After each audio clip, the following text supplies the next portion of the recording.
Hello there, people of the internet. My name is Udwo Jagero, and this is Political Headache with Allan Omondi and myself, Udwo Jagero. We are continuing our conversation with Mount Kenya tour, which went very well. Do you think it went well? Neither here nor there.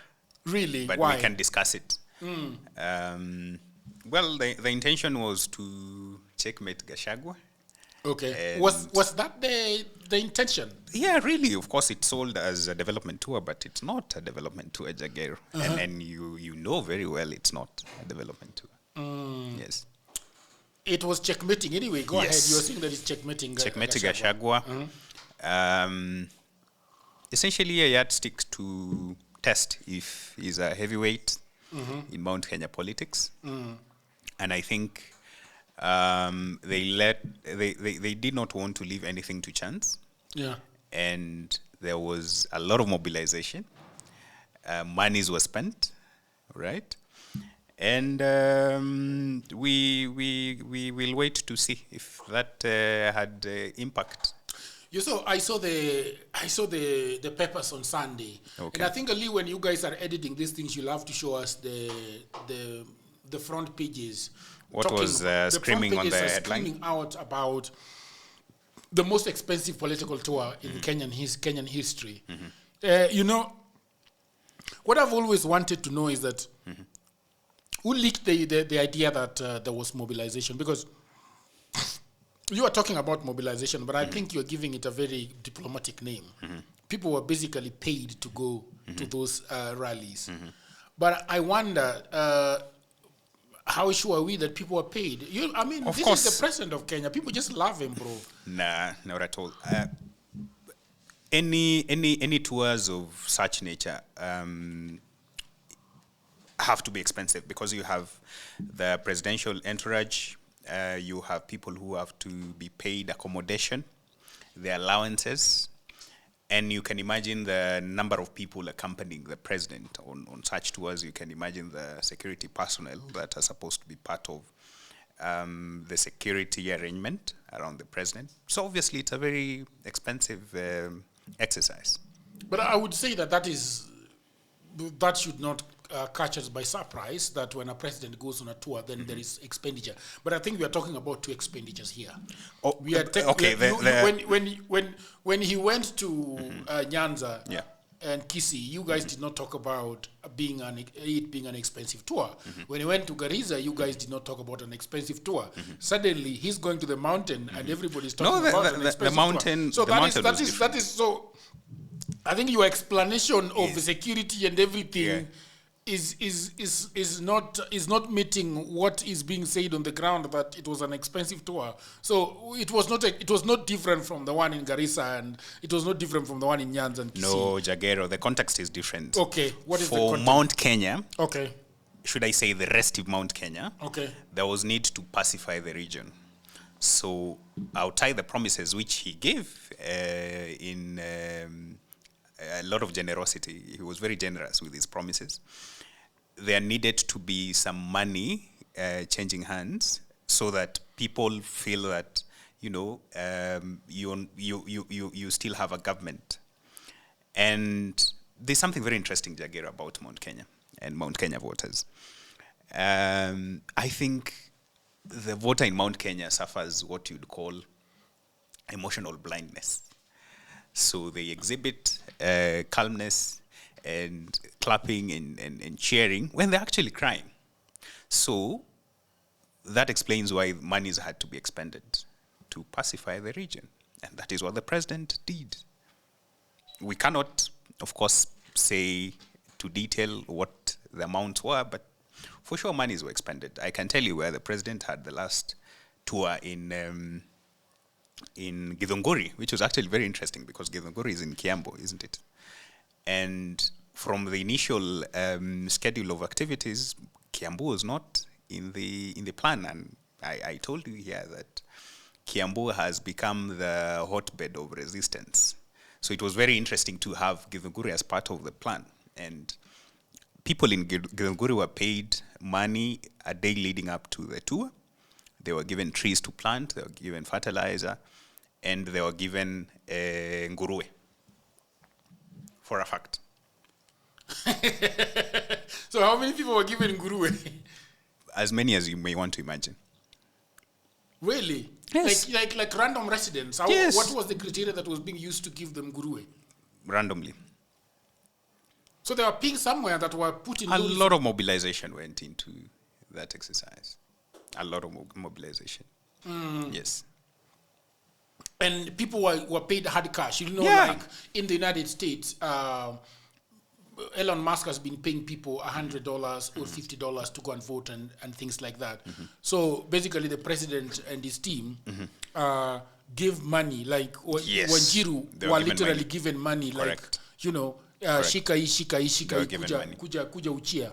Yes. That's for a fact. And it had Yeah. to leak. It leaked.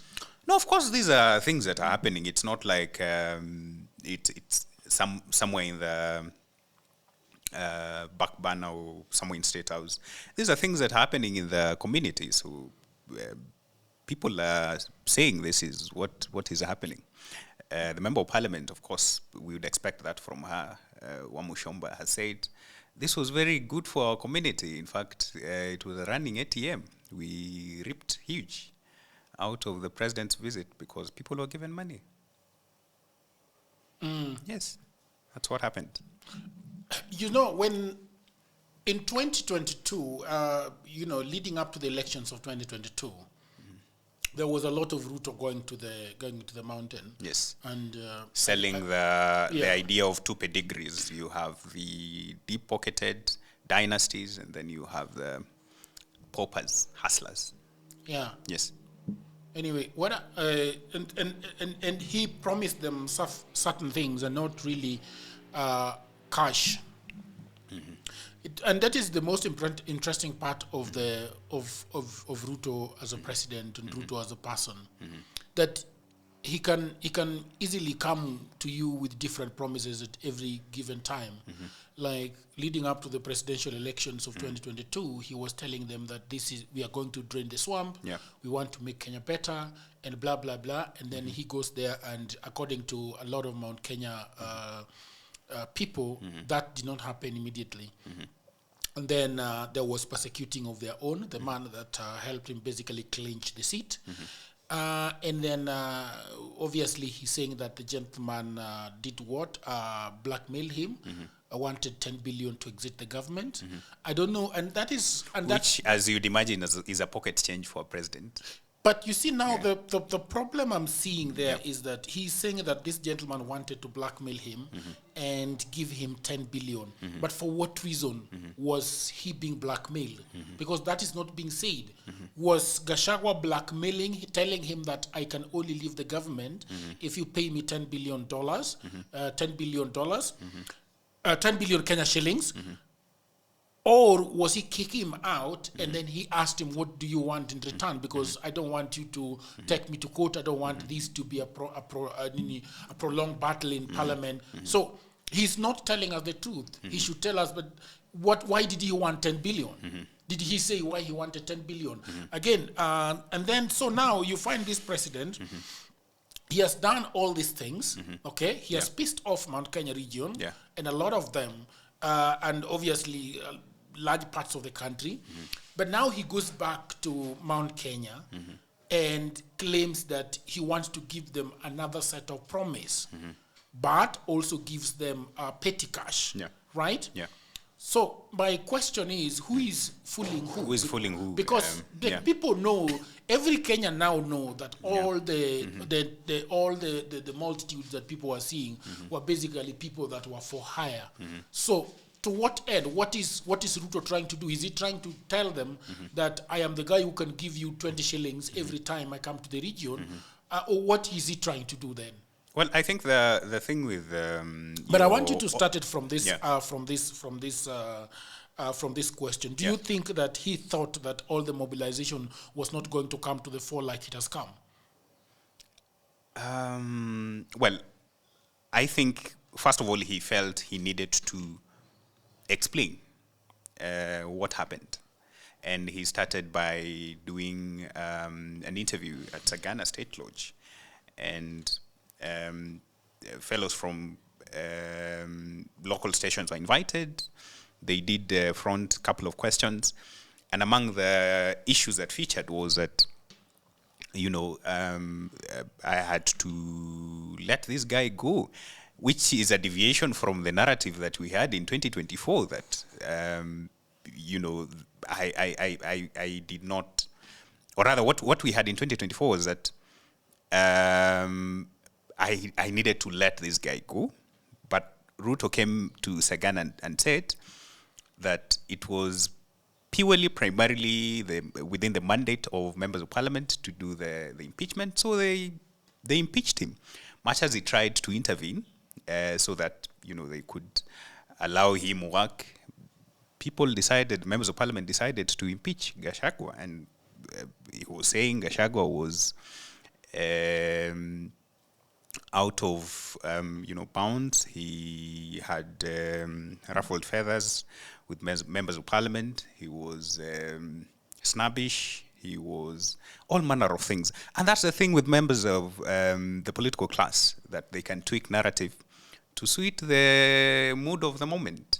I told you last time that Ruto is a very good swimmer in the currents of history. He understands the moment, he reads the mood, and he came with a different narrative to suit the context, because he was explaining himself to the people. And remember, I told you last time that we were expecting a different Ruto. The Ruto that we saw in Mount Kenya was a lot diplomatic. There was very little bravado, if you ask me. All right? So he needed to explain to the people that I wanted to work with Gachagua, but members of parliament felt that he was not the right That's what he was person. saying at the State Lodge. Yes. And did he raise the question of 10 billion? Yeah, the 10 billion question arose, but I think for me it's neither here nor there. It's neither here nor there. But it's very important because it says a lot. Because the underlying reason for him for wanting not to work with Gachagua anymore, because then it's also conflicting. Yeah. Because he's confusing issues. So is it that the people, the parliamentarians, did not like Gachagua, or he did not like Gachagua? The narrative that he sold at Sagana was that members of parliament did not like Gachagua, and he tried to intervene, and they told him, in fact, we can come for you as well. So let us deal with this guy. That is the narrative he sold at Sagana State Lodge. What do you think about that narrative? Like I've said, it suits the context. He's coming here to speak to people who are disgruntled, people who feel cheated. So he had to tell them that it was not my making. It was not in my design, in my grand scheme of things, to fall out with Gachagua. It was his own. He fell on his own sweat. Yes. What do you think is the Mount Kenya? What is the reaction of the Mount Kenya to all this? Do they agree with the president, or do they say that okay, this is another ploy that you always come up with? Time will tell. Time will tell. I have studied Mount Kenya voter quite a bit, and I think they are usually hesitant to take a political stance.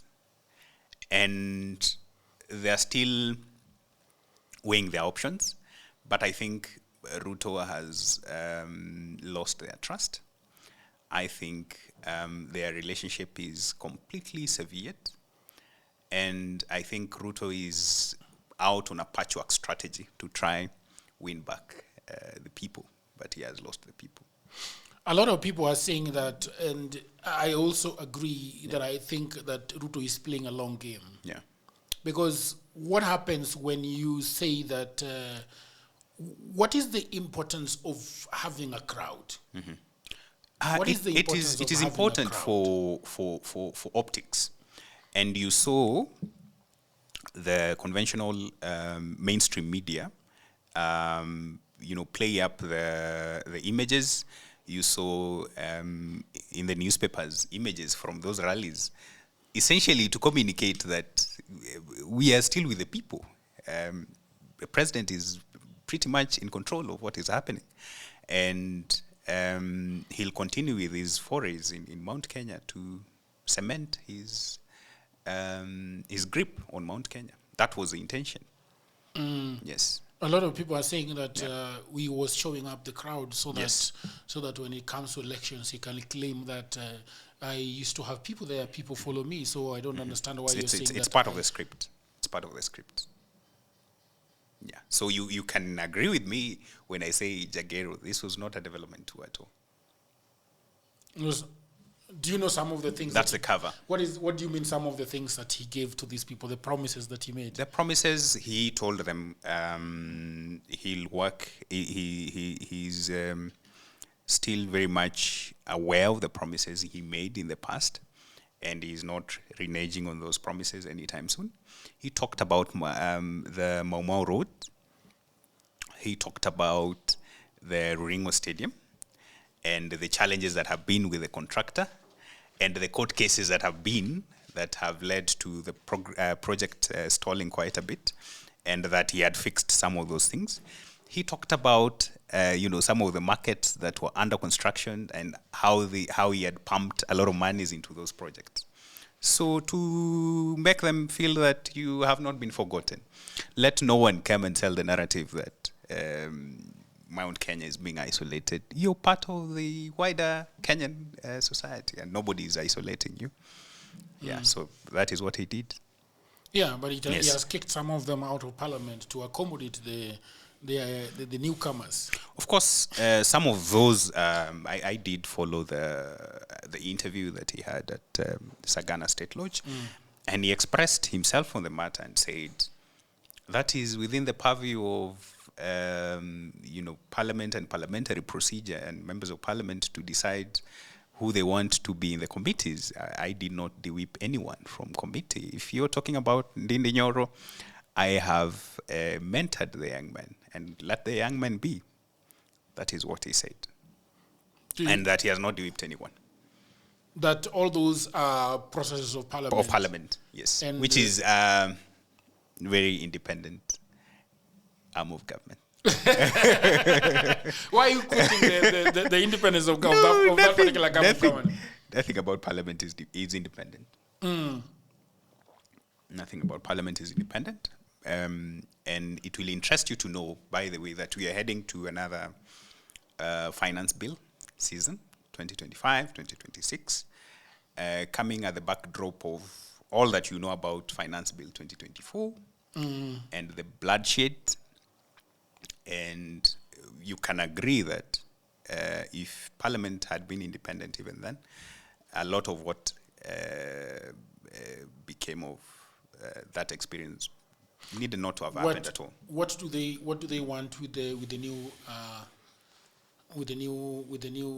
bill, finance bill? Oh, of course, I've not. Maybe we will have another segment to discuss it in detail, because I think we owe a duty to ourselves and the people to explain to detail what is there. But from the initial reactions, it appears a new set of taxes that are being fronted, and it is beginning to elicit quite some reaction from people who've interacted with it.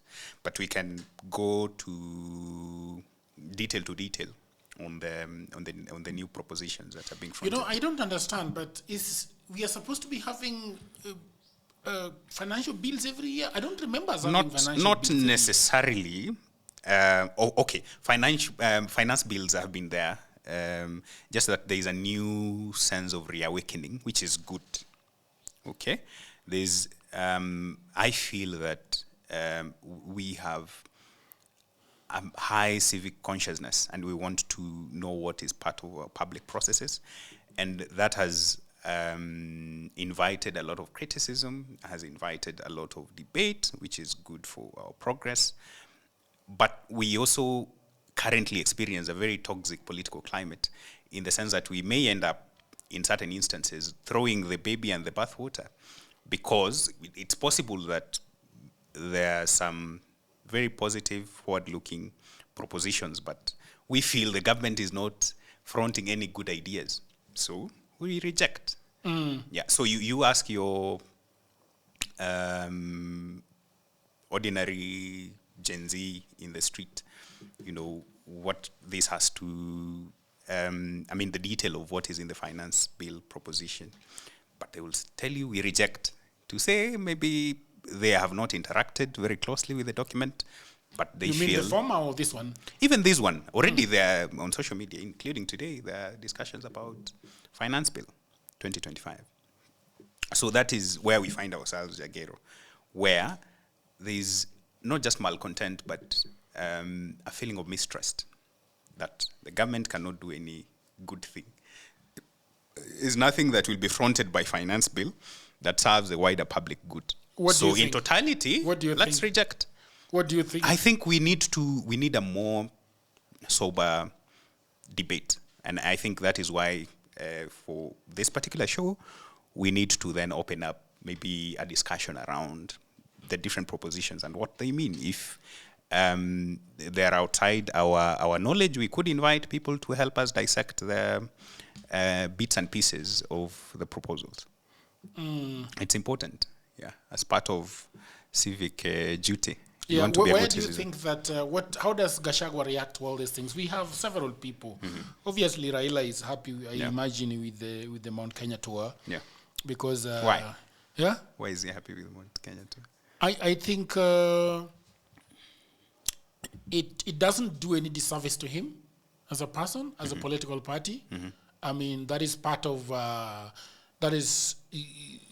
if you are a member of a particular committee and others are being wooed to come into the committee and for a particular reason, you'll gladly ask them to let them come. So I think that is... he would not have a problem with it because he is already with Ruto. Right? That's what I think. Okay. But I don't know how Gachagua is supposed to react to this thing, because it looks like it was a huge hit on his legitimacy as the current Mount Kenya king. Who said is Mount Kenya king? I think so. I mean, you guys disagree, but I think that there is nobody that Mount Kenya look up to right now in the way they look at Gachagua. Because I think that if you are orphaned in a way, you look for the next father or you look for the next mother.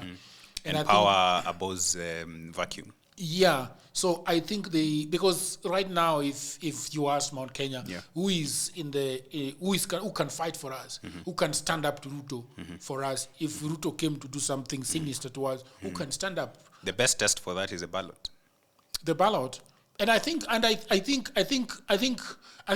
Gachagua were to stand for presidency, I don't think any Kikuyu would give their votes anywhere else. Okay. I don't think so. They will all give the vote to him, knowing that we are failing with the guy. But at least we can go home with our heads high. That we cannot give we have not given our vote to another conman, to another person that is not telling us the truth. So that is why I think that he is still the leader. He's the current leader of Mount Kenya. But I also say that let me circle it down. Lately, there've been talks about Mount Kenya numbers. Yeah. Do you believe in the numbers? In the Tarakaniti, we used to say. Yeah. Do you think they have numbers? To do what? To do what? To substantial numbers to win the election? No. Far from it. Okay. No. So what has been happening? Far from because it. You remember in 2013, the areas that witnessed close to 99% voter turnout in Mount Kenya. Yeah. Do you think that's honest?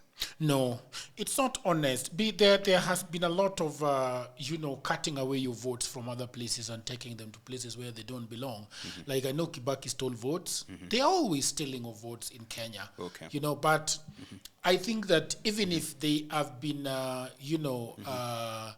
giving us a number that is not factually on the ground, but it's still a very substantial group of people. It's a lot of numbers. The Kikuyus have got a lot of numbers. The Kalenjins have got a lot of numbers. The Luos have got a lot of numbers. But also, I know that during elections, we have the dead coming to life and voting. Okay. We have, votes that do not really belong to anybody coming in. So if you say that Mount Kenya could be 3 million voters, then we could say that they could be 4 million. I don't know whether you saw it recently. I think close to a month, 3 weeks ago. Yeah. There's a burial somewhere in, you remember the good pilot who died along Mombasa Road, and there was a burial somewhere in Machakos, and Mzee SK Macharia blew lead on what has been happening and said, we know what has happened in the past. I have been part of it, which I felt was self-indicting. He said, we have met in certain places, always tweaking the numbers to give presidency to particular candidates in the past, which was quite a revelation. And I think people like Mashari are cowards, really, because it doesn't help us anymore. Does it? Do you really think that helps anybody right now? It doesn't help, but Yeah. it's part of history, which is important. It It is is important for us and our children And that is the problem I have with this succeeding generations Yeah. to know that, well, there was once a president whose election was rigged. whose election was rigged, Yeah. and the legitimacy of his election under question. But now we know the details around it too clearly, that this is what happened. So I think it is important. Much as the wife was trying to tell him. They are not telling Stop. us exactly Yeah. anything. They're not telling us. They did not name the president for one. Did not name the other people that they were No, with. it's part of public So record. If you expect. It is not different from what Raila has been saying. Raila No, has you been see, saying that if votes it have is been coming stolen. from Raila, you can say, he's jilted, disgruntled loser. It's easy to dismiss him. But if it is coming from somebody who did it, you can say it lends credence to some of these claims. I think nobody in Kenya is I think nobody in Kenya would tell you that votes are never stolen in this country. Okay. And that is why I think that it does not help us at this time when somebody is giving us drip of information and telling us that votes have been stolen somewhere. You know, these are documented stuff. People have written long papers about voter registration and people coming out, the dead coming to life to vote. So the problem I have with those kind of people is that why are they saying it now? To what end are they saying it? Because we had a problem with the server in 2017. We had a problem with the server in 2013. We had a problem with the server in 2022. Okay. We have always had the server, and funnily enough, all these people that have been manning the server are dying left, right, and center, including the last chairman of the IEBC. You see, so we know this thing. But again, I think we were talking about the numbers in Mount Kenya. I believe that they have always been more than what they are supposed to be. When they are talking about Tharaka-Nithi and it is not coming, and finally it comes, and it tilts the scale completely, there is something that they have been doing. But I also think that still the constituency, the Kikuyu constituency, remains a very large constituency. All right, but I was answering the question: is it good enough to take over political power in Kenya? I think it is far. It is far. It is and very far from. there's now an interesting trend in terms of numbers. There are people who have speculated on what the future portends for Mount Kenya. Yeah. And in terms of population, where we've talked on quite a bit. So the national population growth, average population growth in Kenya today is 3%. Of course, you have certain places, especially uko northeastern, where kuzalisha watoto is like entertainment. So the average is like 6%. But observers have hinted on a very interesting discussion that the population trend in Mount Kenya is dwindling. At 1% or what percent? It is going negative. Negative. Okay. And they're saying there are certain places where schools have to close down because there are no children. Yeah. And this is not just a Kenyan phenomenon. There are places where concern is growing about population. For example, in North Korea now, where they're punishing divorce. Yeah, if you divorce, you will have to pay for it heavily at the end of the divorce process. And yeah, globally, there are concerns about population growth. And I think it is born out of an understanding that population is power. Yeah, but that's another conversation altogether. Let's come back to Mount Kenya. Now, Gachagua is doing an interview today.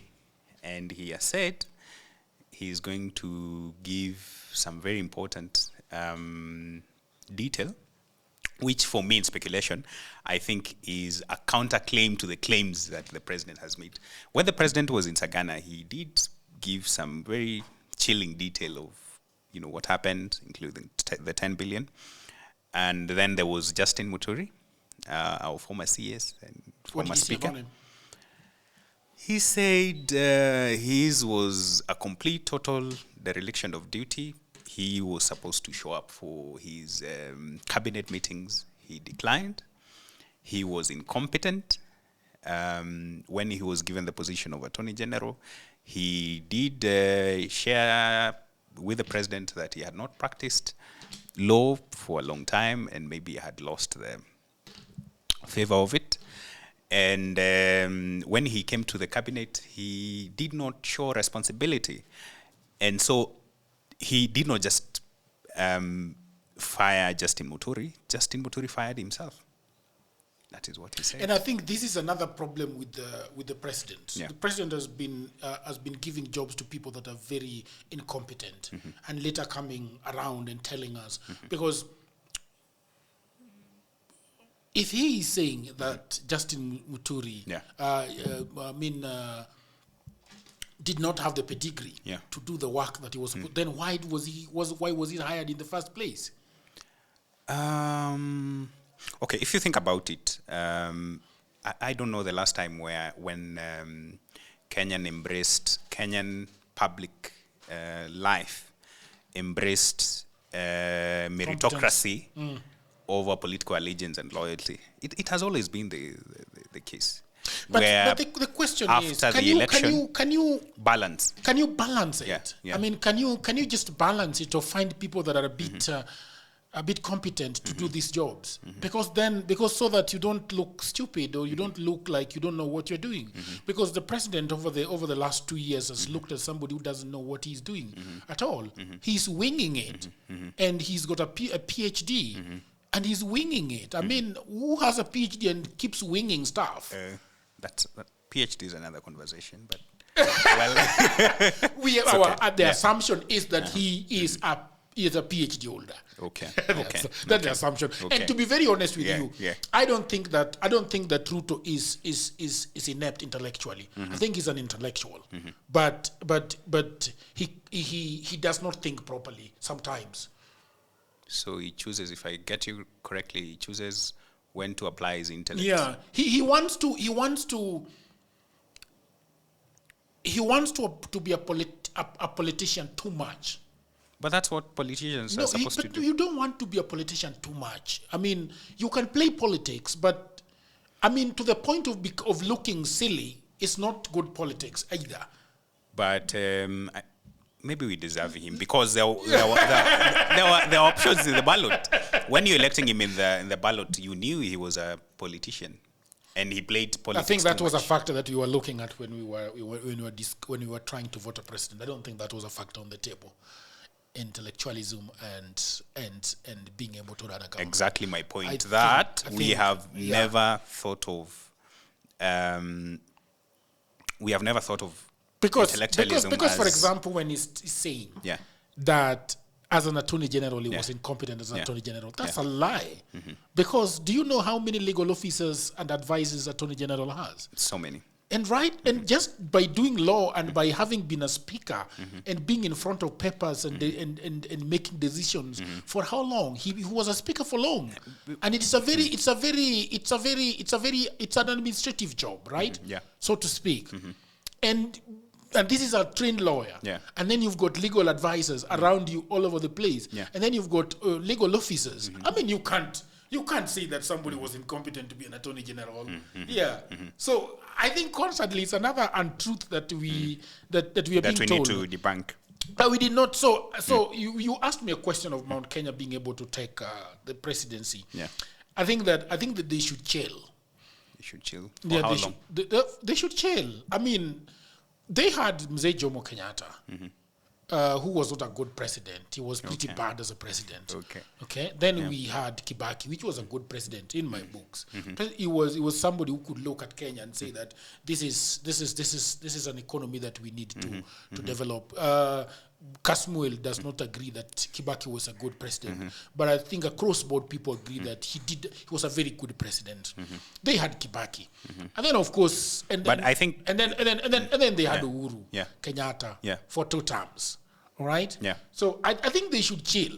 Yeah, there is no hurry. They should just chill because they're not gonna get it anyway. I don't think the Kikuyus can get presidency in 2027. Maybe in 2032 they can take a shot at it. But I don't think they deserve it either in 2032 because we haven't seen much coming from the mountain in terms of growth of this country. And I'm not saying that we have seen much coming from the Kalenjins either. So let's talk a bit now on identity politics. Do you think you'd say the same if you are Kikuyu today? That we've had enough, we've done enough. Maybe it's time we. I think as part of political correctness, let's have. I think they would even rebuff and say that is tribal politics, which a lot of Kenyans seem not to like anymore. You know, until the ballot is upon us. So. And you see now the problem also when you talk about Kikuyus, it is not the Wanjiku that has been enjoying that power. Okay. All right? But you'd also say that it has trickled to them a lot. There are lots of areas in Central Nyanza, in Central Kenya that has got water and electricity connected to every home. And that is not happening to other parts of the country. So even trickling down to them, specifically to the Wanjiku, they have had that. Okay? But that's the reason why I see. But the reason why I'm saying that's actually been part of our political culture. That the more proximate to power you are, the easier it is for you to access development. Yeah. So that you see roads, you see cooperative societies and whatnot, a lot more in certain regions than in. So certain regions. I think that it makes them look bad. If they want to have it probably as soon as 2027. I mean, what have they not? What they have been having it for a accumulation of Kibaki 10, Uhuru 10, 24. Kibaki 10, Uhuru 10. Yeah, and then Jomo did 63, 64 to 78. Yeah. Yeah. That's another 10 or how many? Around that. Around that. Yeah. So it's coming to 30 years of the president being in the region. So I think they should chill. Yeah, they should really chill and be humble. I think. Okay. Would you say the same for Kalenjin? Kalenjins as a tribe. Kalenjins as a tribe, at the moment, because there's 24 and then possibly another 10. Okay, let's do with 5 now. 24 and 5, 29. I don't think they deserve it either because they have also been very terrible at doing that job. Okay. They have not done it well. Moi, in fact, we can only talk about Moi properly because now this other guy is still having 2 years or less to do something. So let's hope that he can change a few things here. What do you think would be his legacy at the end of the day? I think Ruto still stand a chance to redeem himself. Largely. He can stop doing stupid things and saying things that he knows that he's not going to do. So if we put our feelings aside and our current persuasions aside, do you think there's anything good that he has done? He has talked well. He has promised well. He has talked well, but I really need somebody who has done economics to tell us the economic situation of this country because we are no longer talking it so much right now in terms of he has arrested the dollar. It was bleeding. He has arrested that. He has done a few things here and there. But I think largely the country remains or worse than Uhuru left it. I don't know. In terms of polarization or in terms of the economics? I don't think the country is polarized right now. Okay. No, okay. I don't think the country is very chill now. Okay. Yeah, the only people making noise are this Central Nyanza. There is nobody else making noise. You tell Central Kenya, you mean? Yeah, Central. Yeah. What did I say? You say Central Nyanza. No. Yeah. I think the only people making noise right now are people from the mountain. Mostly the Kikuyus are the ones that are making noise and saying that this government is blah, blah, blah. And the Gen Z movement that was across board. But when the Gen Z's fire died, now the only noise that even if you look at social media, it has not. I mean, the Luo, most of the Luos that have castigated this government and the Luo bloggers are largely quiet because Raila has crossed over and is enjoying the fat of rams with the current government. But isn't that dangerous when you define your politics based on an individual sort of direction? But that's what I've been saying about Raila Odinga, that he has such a firm grip on the people of the lake, and so his move suddenly affects everybody that talks, even online or even like you see, like all of them, Orengos, Milio Diambo, that have been shouting in parliament, going haywire. They're all quiet and now attacking people that are attacking the government. Okay. You see, so that's why I'm saying the country is really... Which is the very antithesis of democracy and the political brand that ODM is. Yeah. Because if you project yourself as a pro-people movement and a democratic movement, why can't you tolerate dissent? I don't think ODM is a democratic outfit. I think ODM is a very dictatorial party. Okay. It's a very dictatorial party, and everything flows from the head, and they make these decisions, and then they claim that they are going to discuss and run around the country and discuss. But I think ODM is Raila, and they're currently running the elections, by the way. Yeah, and Kasmuel wants to be the youth leader. I think it's okay. There are certain things that Kasmuel has done that I don't agree with. But to the extent... Kasmuel, if you talk about polarization, Kasmuel is very polarizing. To the extent that he has offered himself for leadership, give it to him. I think that is good. But you see now that puts it under a very because right now leadership for what? For ODM League? For the ODM League? I'm not sure if he's going for elective position or... Provided he's somewhere within the rank and file of ODM, I'm okay with that. And the reason I'm okay with it is... Do you think that gives him more age than Morara? Possibly, yes. So Morara should not even be a Gen Z. So Kasmuel is born 97. Yes. So that's the baseline for Gen Z and endpoint at 2012.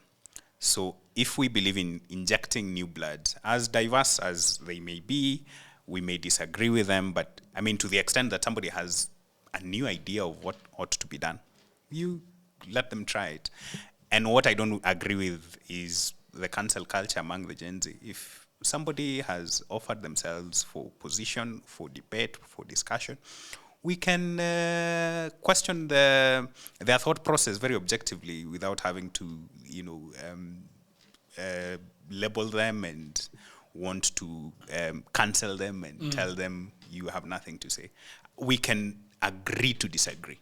Yeah, I totally agree with you. Yeah. All right. And I think Kasmuel and I think they're friends. Kasmuel and Morara. And Morara, I think they're friends. Are they? Yeah, I think they're friends. I doubt they are looking for the same thing. Yeah. So let's give young people a chance. I think so. Somebody's out there to offer anything. We give them a benefit of doubt. The other members of Pentagon. The other members. Pentagon is actually interesting because it appears ODM has rebranded. So Mudavadi is there, Ruto is there, Raila is there. Who else? Balala, I don't know where he disappeared. Joe Nyaga is late now. Who else? The Pentagon. Do you remember the Pentagon? Yes. There was Mudavadi, there was Raila, there was Joe Balala, Nyaga. there was Joe Nyaga, who's there was Ngilu. Yes, Ngilu. Yeah. Who seemed to have disappeared into political oblivion. Wherever she is, I don't know. She's just resting, and most of them should rest. Okay. They have done a lot. Ngilu was a powerful woman in Kenyan politics, and she did her best. But then it comes a time when you say, okay, I'm tired, let me go and let the other people fight for this thing. Yeah. Yeah, but you had a question on Pentagon. No, I've got a question on Musalia Mudavadi. He's and on the de facto Kamba leader. What is his name? Kalonzo Musyoka. Yeah. He's pretty quiet. What is? Kalonzo. Or they're trying to give they will do a press conference and react to what has gone down in Central Province. No, Gachagua is doing it alone today. I think he's being hosted by KTN. So they'll have an interview. Mudavadi has had to pronounce himself on a matter that has been under discussion this past week. Which is? So, Barack Muluka and some other guy who used to be very close to Mudavadi did form a new party. Barack Muluka formed a new party? Yes, together with other operatives within the party. And it was said that this is Mudavadi's fallback plan after having merged with UDA, and that has also been prompted by other developments in between. So he's just playing safe, but he's had to refute those allegations this past weekend. I wouldn't expect him not to come out and refute them. But they are very quiet. There is Kalonzo, there is Martha Karua. They're pretty quiet about the whole thing.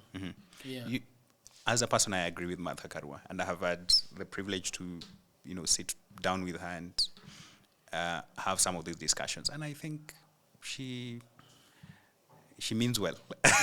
We'll never forget 2007. 207. Yeah, I think that has always been 27 does not augur well with her. That has always been a pain point. Yeah. But as a politician, I think you're presented with decisions at every point in time, and some of them can be very controversial, and they will haunt your future. Yeah. And I think for Karua, that is one of them. But in terms of standing for human rights, I think she has a record that is unmatched. Yes. Okay. Yeah. All but right, a lot of people may not agree with me. What the thing with being expressive and being part of political discourse is that you will attract a lot of criticism. Some of them are blown out of context. Somebody just gets a snippet of what you said and said, I knew this guy was supporting Karua. And that is why he was speaking this and that about Mount Kenya. But you have to be ready for that sort of twist. Yeah, people have a way of twisting facts to suit their narrative. Yeah, even for you, somebody might label you as being anti-Central Kenya, and I know maybe you love Central Kenya, babes. You're a married man, but maybe you have a thing for Central Kenya. But I know you're married. I really don't have a problem with the Mount Kenya. Yeah. I think they have made very bad decisions in the past. And sometimes you make decisions based on the political temperature, where people say that if you don't do this, we are going to be annihilated, and somebody is going to attack us. You remember, Mount Kenya has had to really defend themselves, because it comes from the fact that the land issue. Yeah. Mount Kenya people were pushed out of their ancestral land, and they have gone to different parts of the country, and they have not lived in peace. You remember Molo, Nakuru. They have gone to those parts of the country, and what the politicians have done is that they have made them. They have created a scenario whereby if you don't vote this way, then we are not safe wherever we are. And I think most of the Mount Kenya people have made decisions based on survival instincts. Somebody's telling you that this is going to happen to you, the things that have been told in the past. Yeah. And you see, when even if you are living in your central, in your ancestral land, like Kikuyus that are living in Nyeri, Murang'a, and those places, they have got brothers across the country. And every other day, when there is there's politics and elections are upcoming, they are told that they have to play politics of survival. And I sympathize with Mount Okay. Kenya because that has happened to them a lot. Yeah. So they have always played the politics of survival, literal survival. Okay. Like if I don't vote this way, then I'm probably going to have my house burnt down. But isn't it ironical that in the pursuit for survival and electing their own, it's the same individual. I did not say upon electing their whose- own. No, Whoever in this, whoever they've been trying to elect. it's the same person who comes back to visit the same atrocities that were visited on you. If he is coming to, for example, settle the land question. So let's use Kenyatta, for example. Yeah. So Kenyatta becomes a president, and then there's, at that point in time, a lot of conversations, primarily the question of land. And soon thereafter, you remember the a million acre scheme? And there's the question of, resettlement. There's a question of Mau Mau wanting to be part of the army. You remember the first post-independent Kenya assassination, the killing of Baimungi Marete. And do you know who did this? Their own people. Yes. So I find that ironical that you front someone to come address your problem, and the same person becomes the person to make your problems even worse. So it exacerbates an already difficult situation. Yeah. So now there is grabbing of land. Yeah. There is. But I was not talking about the Kikuyu elite. I was talking about the Kikuyu people. Of course, the elite.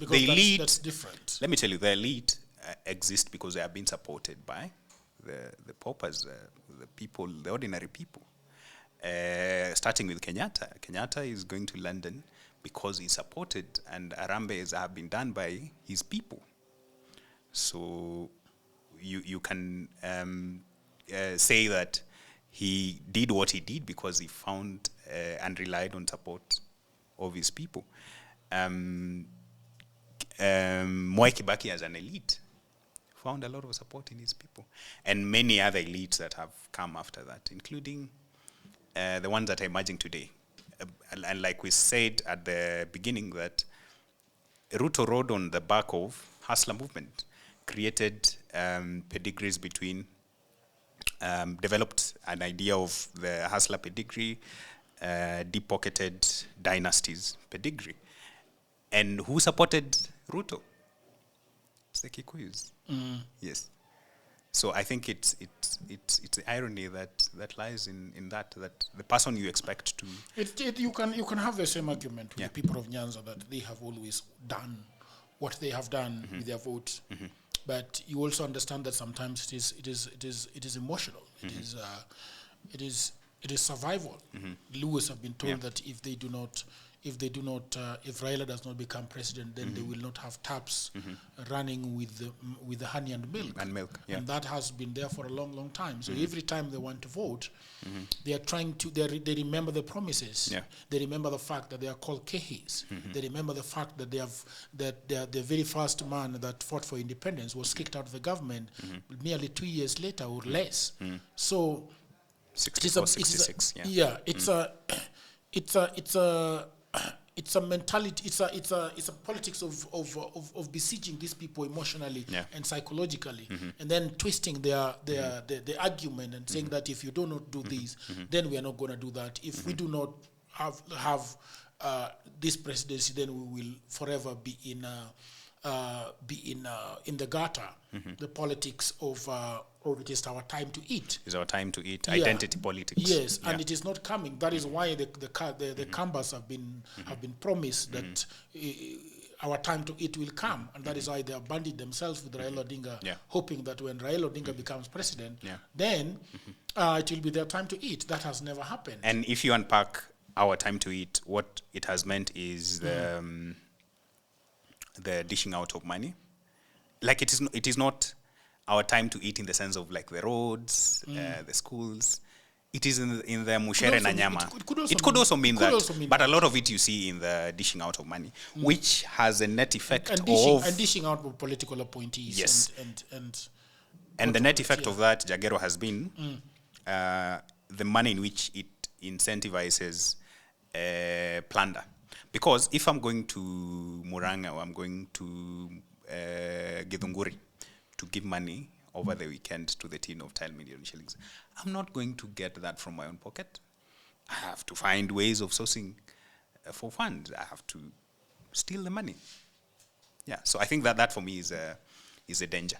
Yeah. It is basically the people to wake up and see that, okay, Yeah. you are eating this money, but you're eating, blood money. You are Blood eating the money, money of the rest of the country. Yeah. If somebody gets 1 billion and starts dishing it around in Mount Kenya, that feeds into the anger. It still feeds into the bitterness. Yeah. That what the fuck? You guys have been having this presidency for such a long time. You've not done very well with it. Yeah. And now we have a president that is going on his knees and begging. Yeah. So those are issues that people that will come to the fore, and a lot of discussions are going to go. We are going to have those discussions. Yeah. So anyway, thank you very much. It was a long one. Thank you. I loved it. Thank We you. started slow. Yeah. Ikashika kabisa. Thank you very much, people of the internet. This is Political Headache with myself and Allan Omondi. Allan Omondi, thank you very much. Until another episode, bye for now. Please remember to subscribe. Please, if you want to come to this to the table and discuss this with us, you can always come. Until another time, bye for now. Bye.